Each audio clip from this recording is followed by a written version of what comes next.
আমার শ্বশুরের কোটি টাকার সম্পত্তি থাকাতেও ওনারা বলছে এই রোগী তো বেশি দিন বাঁচবে না। আমার শ্বশুর লাশ রেখে এই যে আজকে 19 দিন হয়েছে বাড়ি ছাড়া, উনি এখনো আসে নাই। গাজীপুরের কালিয়াকৈর উপজেলার উত্তর লস্করচালা এলাকায় একটি হৃদয় বিদারক দৃশ্য, যা নাড়িয়ে দিচ্ছে পুরো এলাকাবাসীকে। মাথা গোজার মতো সামান্য ঠাঁই নেই, তাই স্বামীর কবরের পাশেই অবুঝ দুই সন্তানকে নিয়ে আশ্রয় নিয়েছেন সদ্য বিধবা নারী সোনিয়া আক্তার। আমাদের থাকার জায়গা নেই, আমাদের খাবার নেই। আমার শ্বশুর আজকে 19 দিন হয়ে গেছে বাড়ির থেকে চলে গেছে, এখনো আসে নাই। আমরা কোথায় যাব? আমাদের যাওয়ার জায়গাও নেই, থাকার জায়গাও নেই। আর কতদিন মানুষের বাসায় থাকবো? স্বামী সুজন মাহমুদের মৃত্যুর পর যেন সবকিছু ভেঙে পড়ে তার জীবনে। অভিযোগ রয়েছে, শ্বশুর শাশুড়ির আর্থিক সামর্থ্য থাকা সত্ত্বেও চিকিৎসার অভাবে মারা যান সুজন মাহমুদ। আমার শ্বশুরের কোটি টাকার সম্পত্তি থাকাতেও ওনারা বলছে এই রোগী তো বেশি দিন বাঁচবে না। ওনারা এইভাবে চিকিৎসা করেনি, অবহেলা করে উনি যে মারা গেছে। এখন উনি আমার শ্বশুর লাশ রেখে এই যে আজকে 19 দিন হয়েছে বাড়ি ছাড়া, উনি এখনো আসে নাই।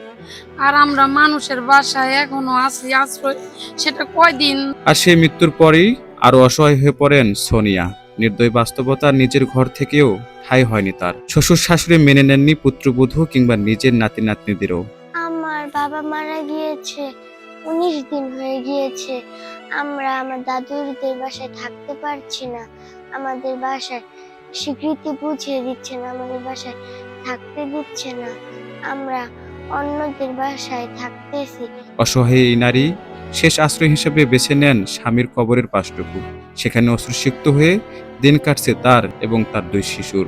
9 বছরের ছোট্ট শিশু হয়তো সব বুঝে উঠতে পারে না, তবুও এতটুকু বুঝে গেছে তাদের থাকার মতো জায়গা নেই। বাবার কবরের পাশে দাঁড়িয়ে দাদা দাদির কাছে যেন নীরব আকুতি, একটু মাথা গোজার ঠাঁই। তাদের কাছে তারা যেন আমাদের পাশে থাকে, তারা যেন আমাদের সঠিক অধিকার এবং যেন আমাদের বাসায় তুলে দিতে পারে।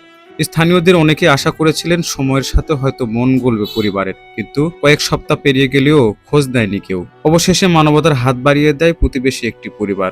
তাদের আশ্রয়েই আপাতত দিন কাটছে এই অসহায় মা ও দুই শিশুর। শাশুড়িকে ডেকেছে, তারাও বুঝাতে পারে নাই আমার দাদুকে। আলমগীর হোসেন, এটিএন বাংলা, গাজীপুর।